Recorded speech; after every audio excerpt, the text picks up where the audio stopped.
I forgot how we start our podcast. Sex ed for you. Welcome to this is you say it with such assertiveness too. You're like, this is the sex. This is the sex. This is the sex. This is the Sex Ed for You podcast with Lauren and Holland, where research meets reality. This is the podcast for people who want to date and have great sex that is safe, fun, and enjoyable. We desire to empower our listeners to make informed decisions that lead to values-based living. I am Lauren. I am a certified holistic sexuality educator and almost an embodied intimacy and relationship coach, and the proud owner of Sex Ed for You. And my name's Holland, and I am the Chief Culture and Content Coordinator. Sometimes I hit that, sometimes I really don't. It's a lot of C's. The CC&C. I might just start saying the CC&C. Y'all can see notes to find out what that actually means, because it's a lot of things. Yeah. So y'all, we talk about a lot of topics on this podcast, and they differ a lot. But one of the things that I think absolutely intertwines with sexual health and sexual functioning is our views and our experiences inside of these bodies that we here live in. And you have been so vocal and honest and vulnerable and authentic with our audience in the social realm. And I'm curious if you want to open up a little bit today, because we work with the work of Sonia Renee Taylor a lot at Sex Ed for You on The Body Is Not an Apology. And yeah, cis heteropatriarchy, y'all, has made certain things in our minds about how we should look and how we should be existing in bodies. And it gets in the way of our functioning. And it's no one's fault, except culture. Yeah. And yeah, I'm going to let you lead the way, because this is all up to you. Okay, let's see. I think I want to start with this wee story. Wow, it's kind of chronological, Lauren. You're going to be so proud. What will I do? I will. My brain will just take a little break, rest away. Usually, you it's don't like, have to make a timeline. It's like just does it on its own. Okay, so the other day I borrowed "We're Not Really Strangers" and the Intimacy Deck from you for date night with a boyfriend with the cookie, and yeah, we were having a really good time playing those cards. And there was a question that asked, I don't remember exactly how it was phrased, but it was something along the lines of, what is a lesson you learned in childhood that stays with you now, that you still believe? Oh, interesting. And immediately what came to mind was like the way I view my body, and like just everything that I learned about how to hate myself. And oh my God, I didn't want to cry today. I just remember everyone around me, especially the women, just talking about how much they hated themselves. And I just absorbed every ounce of that. It was also juxtaposed, as I was telling the cookie, when I had this question, with such an odd sexualization of who I was as a kid. Because I remember getting all of those weird comments, not even from people that I like knew, but in grocery stores and, at checkout lines of men saying like, you're just the prettiest little thing. Like, you're going to be such a catch. You're going to get such a great boyfriend. You're going to have all the boys running crazy. And it's all of those things that are quote unquote said with good intentions. And I had all of those comments coming towards me as a young child. And then I also was like simultaneously having all these weird messages about these women that I thought were just stunning. And especially with weight, like they were small women talking about how much they hated themselves and hated their weight and hated the way they looked. And it never had anything to do with makeup for me. So I am grateful for that. But it was often a lot to do with like your body, your weight, and if you could attract men. Yes. And all of those messages have just lived rent-free in my brain for so long. for so long that I have been battling it for a long time. It's not just been something that I think I've allowed to live there. It's constantly something that I've fought. And I think that fighting started really, really young. But it's, if anything, it's just made me more tired, because at this point I feel like I've been doing it for so long that I should be good at it by now. And then, you know, there's all sorts of other things that happen, but those messages were huge for me. And once I read that and like was talking to the cookie about it, I could just see how he was like just almost like shocked by, wow, I can't believe that that's, I mean, I don't know what's going on in his head, but I could just kind of see the like shock factor on his face of what a weird thing to learn from childhood. Yeah. And I could not agree more. It's a fucked up thing to learn in childhood. Yeah. I want to know your answer to that question, though. Okay, so say it again, because, yeah, I've never pulled that one. What is a lesson that you learned in childhood that has stayed with you? You could think things are great and be going along, and things are not great. Mm. And really, you're doing something very bad and could be really making someone angry and be failing miserably. And that, surprise, something could come out at any corner. Yeah. And so and I bet that question was meant to be positive. Sorry. Both of us. No. Because I think that it's so interesting, because I'm almost done with this program. I've been listening to a talk all morning, and they're talking about so many of the ways that we interact with people are not loving. They're just choices that we're making to stay in attachment, because we are so desperate to stay attached to the other, because we are wired for connection. Yeah. So both of these, right? You said, I'm just exhausted. Yeah. That narrative in the back of my head of how could you be screwing up? What could you be doing better? Is like constantly running at all times. What did you not communicate clearly enough? What could you have possibly done better? And the fucking messed up thing is that gets in the way of our relationships. Right. Yeah. You stunning woman, it gets in the way, right? Like, desirability is our own view of ourselves as desirable creatures.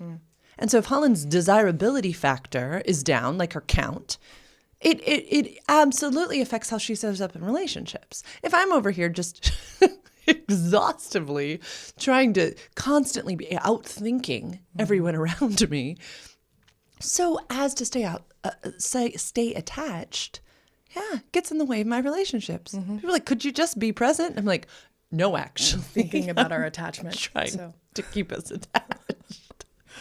Which is getting in the way of a healthy attachment. Yes. Yeah. Which a healthy attachment, what these folks would have just told us, is Holland in her individuation, mine in mine, Cookie in his, Trey in his, just being individuals and choosing whether or not we care to be in a relationship with each other. Yeah. Based upon our own critical thinking skills. Well, are you good for me? Are we good for each other? Is this beneficial? That's all. That's all. Which that's just much more relaxing and kind of scary, because that means like that you just are fully enough and only enough. Yeah. Then we have to be okay with what we are too. Yeah. And then we also are like, wait, well, if that's all I am, does she deserve pleasure? Does she deserve richness of relationship? Does she deserve to wear whatever she wants? It starts to... Yeah, you start. Like we say, it's always a door. You just open a door. You just a crack. You just look through it. And then all of a sudden it swings open like the wind. Just takes a gust and it's wide open. And you have to walk through because the wind took you too. You're just there in this room, but it's really a vortex, but it's really like another world. And you're like, oh, God. Then you end up in sexuality school somehow. Somehow. Here you are. And you're like, wow. Next thing you know, 2 years later, you're looking down the road and you're wearing a pee after sex sweatshirt in a coffee shop and people are asking you questions. Can you guys see her shirt? Probably. I think so. Audience, if you can't. It says pee after sex. I think Wink's in it. Who's Wink's in it? Yeah, Wink's. It's the cutest thing ever. I absolutely love this sweatshirt, and I thought it was appropriate for today. I did hear from a urologist the other day, not actually to me, on the social medias, that It is great to pee after sex, but if you just peed before sex, you're really okay. They were stating again, like where the urethra comes out versus where, yes. And so the myth for the longest time was that this is going to lead to UTIs and this is going to lead to all of these things. And they were like, unless you were rubbing, like putting crazy friction and like retaining urine, you're going to be okay. And I thought that was interesting. I do tell people, though, that sometimes I definitely found with a copper IUD that if you're not using a condom and there is ejaculate inside a vaginal canal, that could be a reason to go to the bathroom, too, to kind of remove just let excess it all flow. stiffs. Yeah. Gravity. Yeah. But remember, no soap inside a vagina. Sorry, that was a tangent. Sexual health. This is your public health PSA for today. We were talking about things leading to sex school, so it does kind of related. It does. Anyway, all of this has happened. We pulled that card, and I am on my period. I'm literally on my cry day of my period. So there is that as well. Just such a knowing look at me. Right. It's so good. It's so good. The it's worst so part of this too, not worst part, but like I get so frustrated with myself when I'm on this part of my period and I'm having these thoughts because I'm like, I knew this was coming.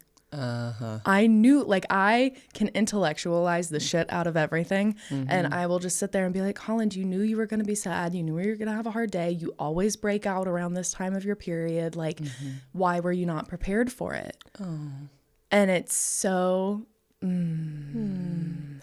frustrating, but you know what? We're here. Yeah. We're here. Yeah. Grace and compassion, right? Like, yeah. Talk about that need. It's the same thing, like to intellectualize our experience. You and I both grew up so Presbyterian. They are some thinkers. Yeah, I love it. It's probably a big reason we are the way we are.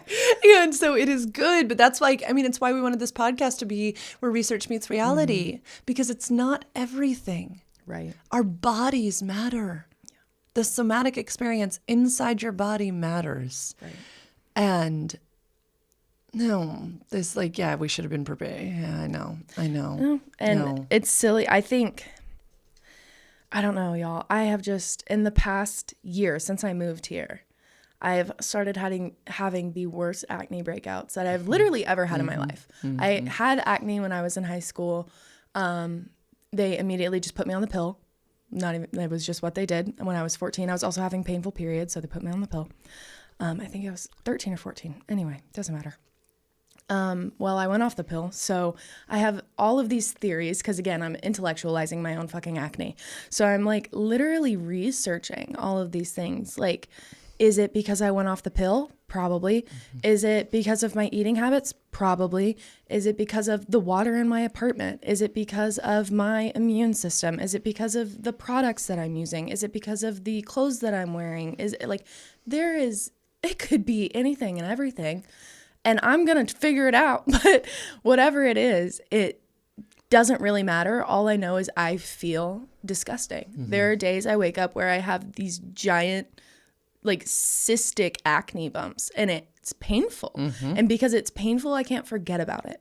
And almost all day I am sitting there, like, someone looks at me and I'm like, are they looking at my acne? Is that the first thing that people notice about me? I was in Target yesterday, went to go shopping because I'm going to a concert tomorrow, and I'm so excited. It's Rainbow Kitten Surprise. And I'm pumped, and I'm trying to get myself excited and trying to get an outfit.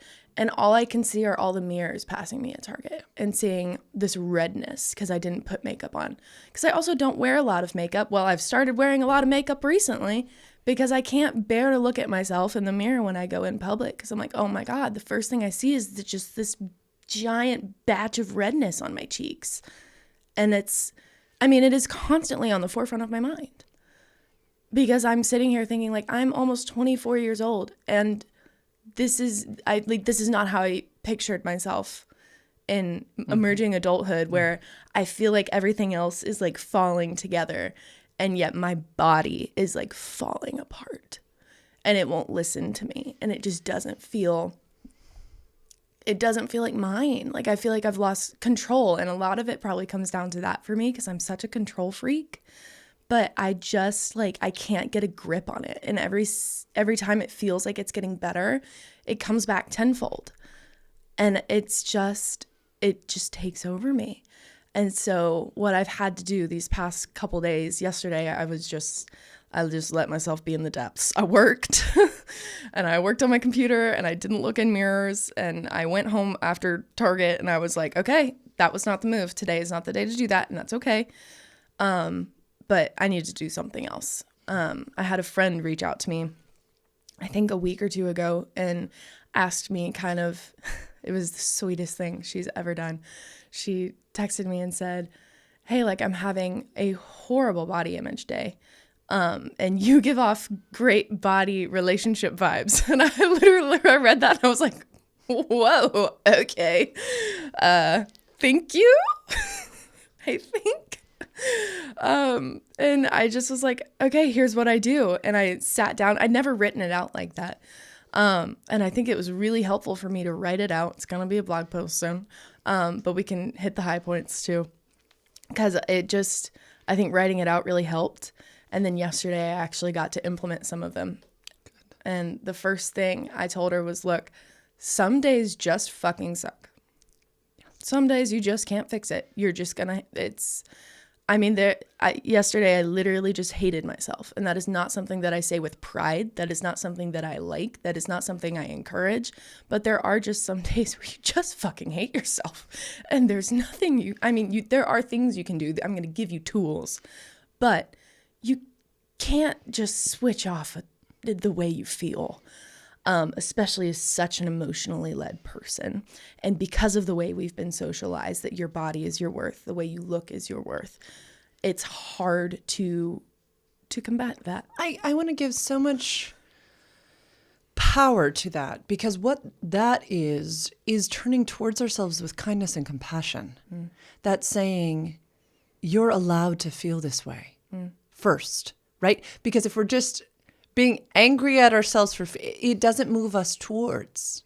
So starting with a compassionate stance of neutrality, about the feelings we're feeling, allow us to get curious enough to move into steps. But if we're just angry that we're feeling this way, shaming ourselves, condemning ourselves, you should do better, it's not going to go anywhere. It's not. And it's a much kinder place to start. And is kind of like a big middle finger to the society that has led us to feel like we have to be a certain way, also with our emotions. Can we tell you to hate your body, but then also have a joyful heart and a pleasant spirit at all times and be like manageable for us? So let's start with kind of like flipping the tables of no, which is why I really wanted you to talk about this today, because I used to see this with folks who were struggling to get pregnant. And yet it would seem like, it would feel like everyone around them was just easily getting pregnant, right? They're like folks who are not in long-term relationships, who don't have not built their nursery and buying clothes. They're just getting pregnant everywhere. And they would say the same thing when they would miscarry or have another cycle. My body doesn't feel like it belongs to me. I'm not in control. It is not an ally. And so this lived experience that you're sharing is so powerful because it starts with the normalization that we feel this way. We don't get anywhere if it's like, could you just be better? Which I've said to myself many times. Yes, but I'm sorry. Like, I'm so sorry it sucks. And this is why we wanted to do this podcast, because this is reality. We have shitty days. We have days where the best thing to do is to give ourselves permission to feel the feeling. And you did it for the friend, but I'm doing it for you. Okay, now you can go to your steps.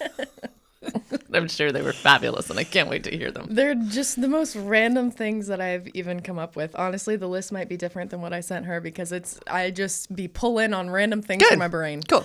The one that I've seen work the best for me, get the fuck off your phone. Yeah. Just put it down. Like, I literally put it in another room. Agreed. Because looking at social media, even when there's such a dopamine hit Yep. From reels, from just watching quickly, from TikToks, from whatever you're doing on your phone. That is a dopamine hit, but it is not it's not what you need. No, it is not the good, it's not sustainable. We're not supposed to have that many that fast anyway. So even if you're telling yourself, but I'm looking at body positivity stuff, or I've cultivated my feed, get the fuck off your phone. Just get off. Put it away. Put it in another room. I literally do. I have to put it in another room. Don't give yourself the option to somebody. Yeah, like I have to give it to try. You know what I've seen that's really cool? This is not an advertisement. I literally don't have one. It's called the Brick. Yeah, and it is a little box that you tap your phone on, because it's not like screen time where you can just turn it off. You have to tap your phone to it actively to turn your phone on or off. And it can lock your whole phone. It can lock apps. I'm really interested in it. I might try it. But yeah, I'll link it below if y'all want to try that. That could be so effective. Yep. Because it's a physical thing, which I think is what we're missing, which is hilarious to me that it's yet another thing to buy. But you know what? At this point, we've all bought iPhones. So it's so necessary. Anyway, yes. Put your phone away. Step 1. Text a friend if that's helpful to you. Sometimes that's like the least helpful thing for me, because I don't want to hear, oh, but you're so pretty, your body's incredible. I'm like, that's literally, I don't believe you. I do not believe you right now. Some days I would. When I'm ovulating, talk to me again. Come back. Come back later, 2 weeks from now. And then taking a walk outside. Literally outside, not on a treadmill. I would even encourage you to like drive somewhere and go on a walk, but just getting outside, again, without your phone. If you can find music another way, but listening to nature is incredibly healing. Eavesdrop on the people behind you. That'll be interesting. Listen to a podcast that you wouldn't normally listen to is the next step I go to. A podcast or a really immersive TV show, a YouTube channel, something that like makes you actively think, because it gets your mind off of what you don't want to be thinking about. So reading could also fall into that category, but like engage yourself in an activity. Paint, walk, do something that like actively takes thought and thoughtfulness, mindfulness, because it will encourage your brain to move from one space to another, which is really what we want when you're in this type of situation. Another thing that I find really important, especially when it's having to do with my body, is eating nutritious food. Like cooking something, or if I can't cook, because sometimes you just are not in that space, kava, Chipotle, places that are like hearty with a lot of protein and grain and gets all the food groups, that's going to fill you up. Because I can go to a place of binge eating for sure. And that just starts a whole nother thing. And it's great to have like a mass of food that you can really dig into, that's going to feed not just like your appetite, but your nutritious, and it's going to give you all of the food groups. And that is something, and then you can feel good about that food too. But food that you can feel good about eating, I think, is important. Yes. Going on a walk, we already hit that. Movies. I sometimes will just need to shower.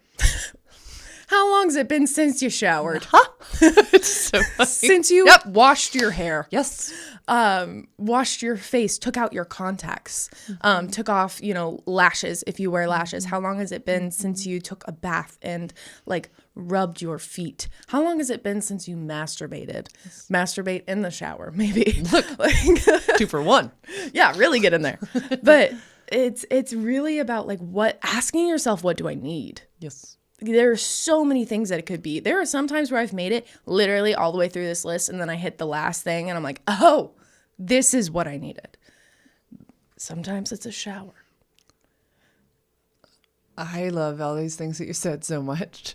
I've been trying to catalog them to be like, and this is why, okay? Because there's so many whys behind this. When Holland hit the nail on the head early on, that we've been told that these bodies that we're in are to attract another, which we could lead to attachment theory. We could lead to, we desire connection. Interestingly enough, The only connection that we can actually have any control over is our own connection to ourselves and how well we love these bodies that we're in.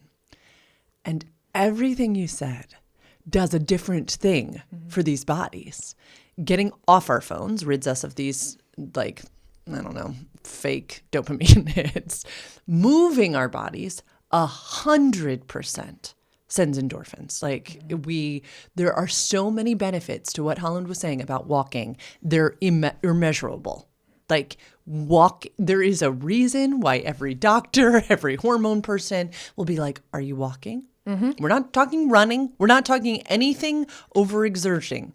If you are able, and I understand that it is definitely an able thing, we should walk if we're in a shitty place. Walk. Get outside, to Holland's point. Movement, I can't tell you how many clients I assign walks to, pleasure walks. And they'll be like, I thought you were crazy until that drop of dew fell on my cheek and I started crying because it felt like heaven because I had left my phone in the car. And I was able to tune into, that was amazing. Or I made it over that slight hill and I was like, look at you make it over that small hill. We start to love on this body as something other than a tool to attract another. The introducing new thought was brilliant because what this does is create some chaos in the brain. It gets confused. It's like, wait, we're not perseverating anymore? We're not thinking about this what thing? What is a perseverate? Perseverating is thinking about one thing over and over and over and over and over and over I again. love that term. Perseverate is like one of my favorite little Put that on the screen with like the little dots like they do in the dictionary. Perseverate. To think obsessively about something. That's not the real definition, but it's something like that. When we're not perseverating on the same thing over and over again, our brains get confused and then they start making new neural pathways. They start being like, oh, that's fun. Or, oh, I never did such and such. Or, oh. And they forget. They just forget. And yeah, sometimes it just really can shake them up. And then sometimes it's funny. Like sometimes people will do like a funny podcast. I'm all for that too. Or a funny YouTube. But I loved that kind of introducing new thought. Same could go for a book, but I do love the auditory aspect of it because especially if you're moving and then you're listening, it's just all this goodness. Yes. Then the shower or the bath thing. Yes. I can't tell you how many times I'm like hating. Then I shower and that feeling of the water on the head, that feeling of soap in my finger, just the good smells. Just standing there, even if one is in a body negative space, to care for oneself is really sweet. I think you brought this up in Hemlock over a year ago when I first started working for you. It was turning off all of the lights and doing like a sensory shower. Yeah. That has been so helpful for me in times of disgust because you can't see yourself. Literally turn off all of the lights. You know where your shampoo is, okay? Or if you don't, put it in your hand. You'll figure it out. It's fun. It's fun. It takes away a lot of that really horrible feeling because showering can be hard too sometimes. And there are going to be mirrors in your bathroom. Yes. And I do understand. Girl, cover them if you need to. Yeah. It is genuinely, it's not that hard. You know, take some push pins, put a blanket over your mirrors. It is, sometimes you need to do those things for yourself. And turning off the lights, putting like some Epsom salts or a candle or just... It's literally, we say pleasure is not just in sex. Pleasure is in life. And this is one of those moments where it's like luxuriate in what you need. If you need that, take it the extra step and let yourself love it. Yes. Not just have it. And here's the coolest thing too, is that pleasure is the greatest antidote to pain. And I know it sounds counterintuitive and that people are probably hearing this being like, that's impossible. Like when I'm in that negative of a space, it's impossible. I hear you. Also, it's not. Also, it is a really cool, again, middle finger to all of those who are saying we don't deserve unless you are fill in the blank. It's not impossible. It's a decision. It is. And it's like Emily Nagoski equates this type of pursuit of pleasure to going to a party when you're really not in the mood for a party. Right. But you know your favorite people are going to be there. And you're like, oh my God, okay, I will rally. I will go. You're a little disgruntled.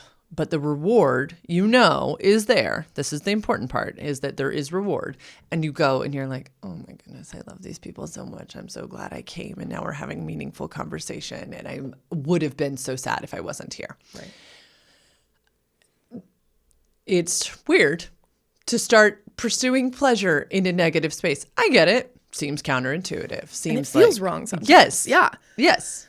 Yes. And also, you know what, y'all, let's normalize that you might start one of these things and be like, I just can't. That's okay too. There's no failure. But like Hollis said, she was kind of going through her list and was like, what? Okay. Whoop. No target today. Right. Yeah. Like it's just okay. I had told Holland, I don't think I said on the podcast though, that when I went to the Wheel of Consent training, which of course we've talked about, the mirrors in that Airbnb were horrible. Like, oh, really? Yeah.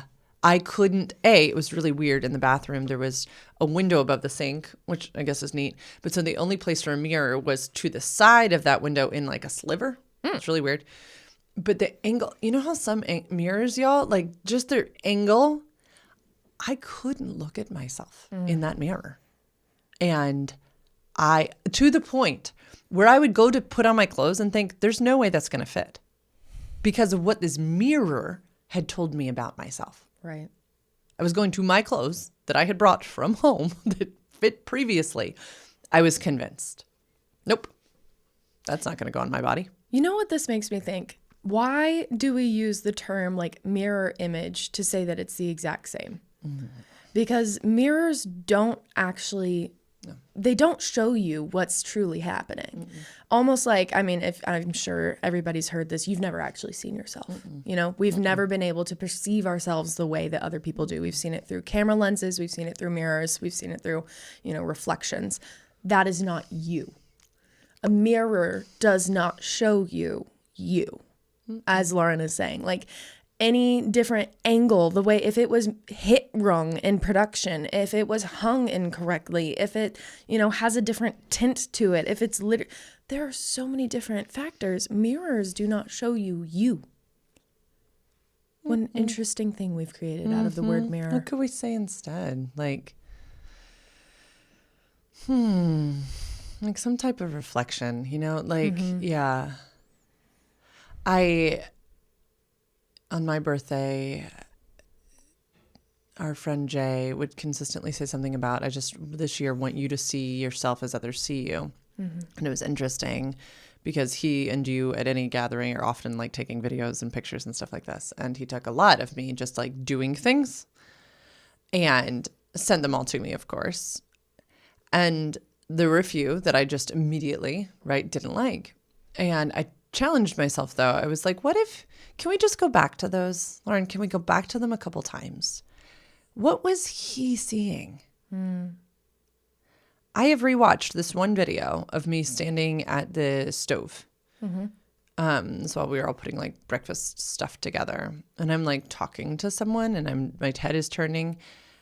I hated it again and again and again. I hated the angle of my legs. I hated the way my hair was back. I hated the way my shoulders were hunched. I hated the angle of my face.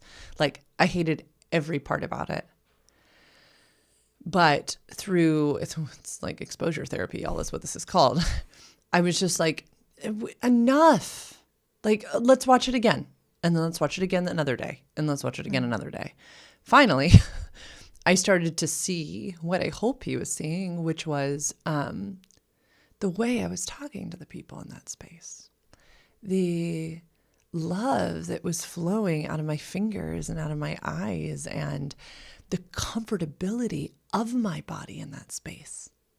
No, I wasn't standing up perfectly straight. I didn't care that my jeans were caught in a certain way. I have like a rag over my shoulder, and yeah, my hair's pulled back so that I can be cooking. And it wasn't about attracting connection. It was about being in connection. We were connected. Yeah. And God, these lies from the pit of hell. Right. That your body is the thing that draws other people to you. Yes, it does. In the most absolutely pleasurable way. Mm-hmm. And no, there's nothing that you need to do, I need to do to draw people to us by matter of attraction. Also, no thank you. Let's not, no thanks. Let's not only have our friendships be based upon that in our relationships and our romantic relationships. No, that doesn't sound fun. No. Can I ask you a question about that experience? Yeah.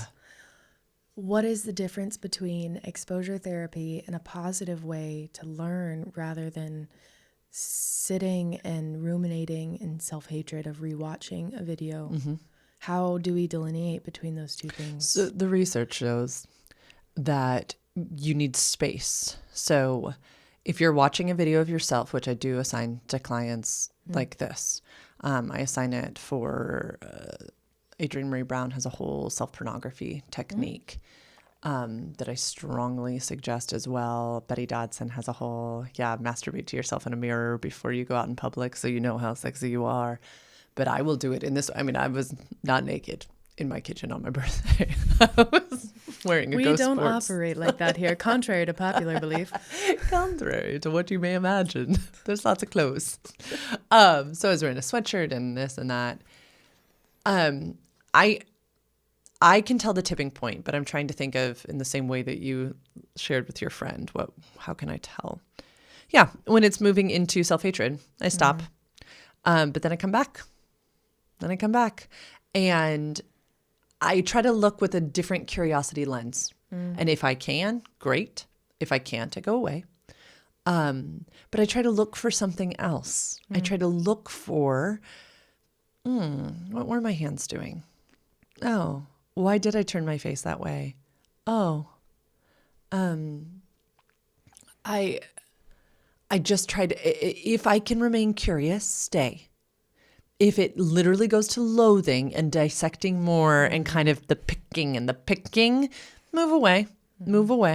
But it's funny. It's so funny that this came up because I was looking for something and I found the photo of you on the back porch a year ago. Oh my God. Yeah. We should pull it up. Because you were having a self-hatred day. Yeah, very And I was similar like, one. I'm going to take a photo of you. Yeah. And then we're going to look at it in a long time. And you're going to be like, oh, I look so cute. You had the cutest outfit on. I remember it. I remember this picture. The ideas in our heads, is just... Yeah. It's so intriguing to me. Look, there was here it actually... is. Oh my gosh. You found that so fast. Well, because I knew it was like a year ago exactly. It was like October of last year. Look at your cutie self. Wow. Yeah, that is wild. You just look fine. You just look like your cutie self. Completely fine, yeah. There is not. I love those pants. I love those pants. I loved that sweater. You had it tucked up so cute. Ugh, such a hard day though. Such a hard day. And what Holland and I try to be really honest with is that what's crazy is, like she was saying in 2 weeks when she's ovulating, it's the same body. Mm-hmm. And so, if I can look at a photo with curiosity, I stay. Mm-hmm. If it starts to go to the dissection, I will start to leave again. But that same hyperfixation could also be used to our powers, right? Like, ooh, okay, what if I hyperfixate on? Mm-hmm. Yeah.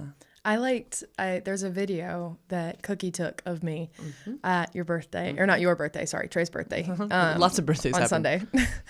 And I was taking a gummy and he's taking a video of me because I asked him to.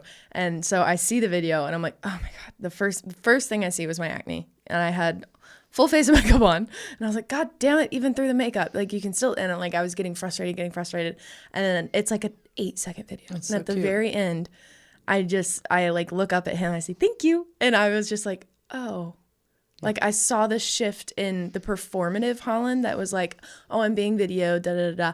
And I didn't realize he was still videoing at the end. And at the end, it's just like me being me and talking to my boyfriend and like just having a conversation. And you can like see the light change in my eyes, or at least I can, because I'm looking at myself. And so, yeah, that was just such an interesting shift too, of seeing like that's closer to the Holland that people know than the Holland that's performing for a camera and trying to look good. Like trying to be attractive, look attractive, video well, like be photogenic. There's a difference between the two. And it was just very interesting for me to be able to witness that on footage. And yeah, that was shocking.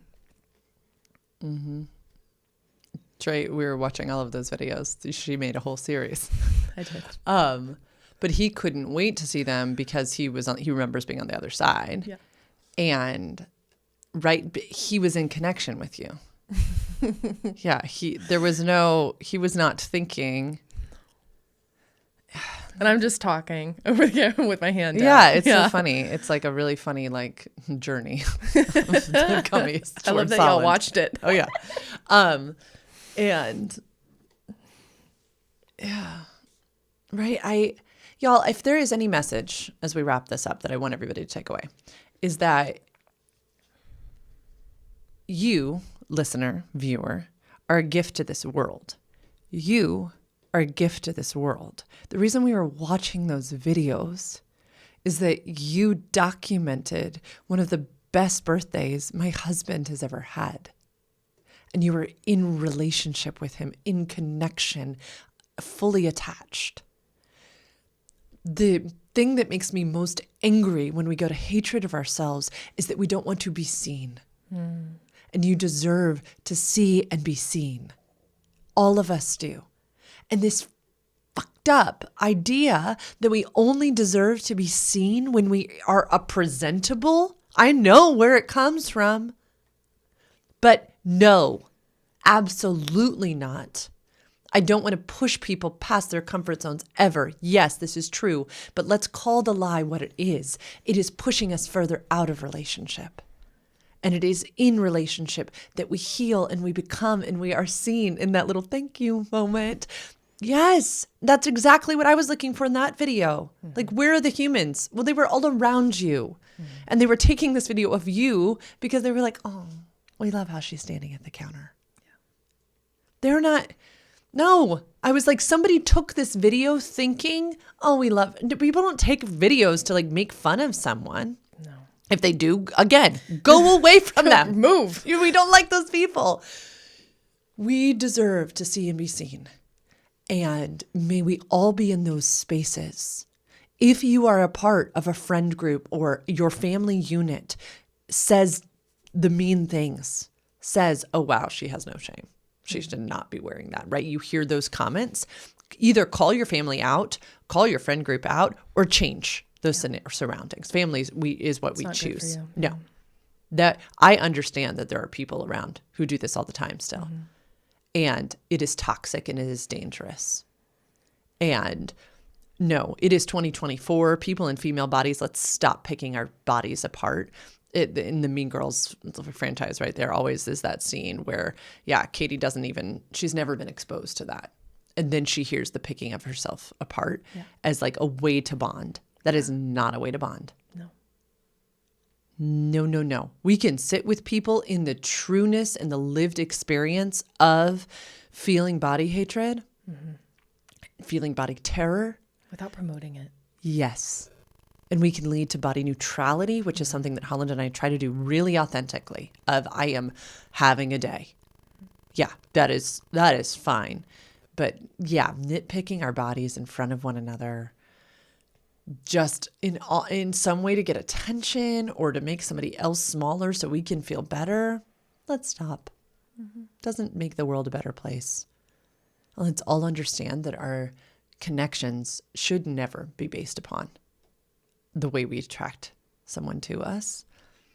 Yeah, we get to delight in these bodies, and we get to take them on walks and give them sensory showers and love them where they are. We don't have to feel like we're ovulating and we're going to attract the world to us. We don't have to. And so, the only thing I would have added to your list, this is the only thing in your sweatshirt makes me think this. I wear super comfy clothes. I will not on those days wear the jeans with the really tight waistband. I put on soft, comfy things. Yeah. Because nope. I want to be comfy, and I will be comfy. Yeah. And I will find one thing I can love about myself, whether that is my big toe. Yeah. And I will focus on that because that big toe deserves to be loved. And if that's all I can do, that's all I can do. And comfy. With a shower. I do think that's always good. Shower and then helps. There's something I enjoy, like blow drying my hair. It feels like somebody's brushing my hair. That is like a thing that I will do for myself because I have to sit still. I have to spend time on me.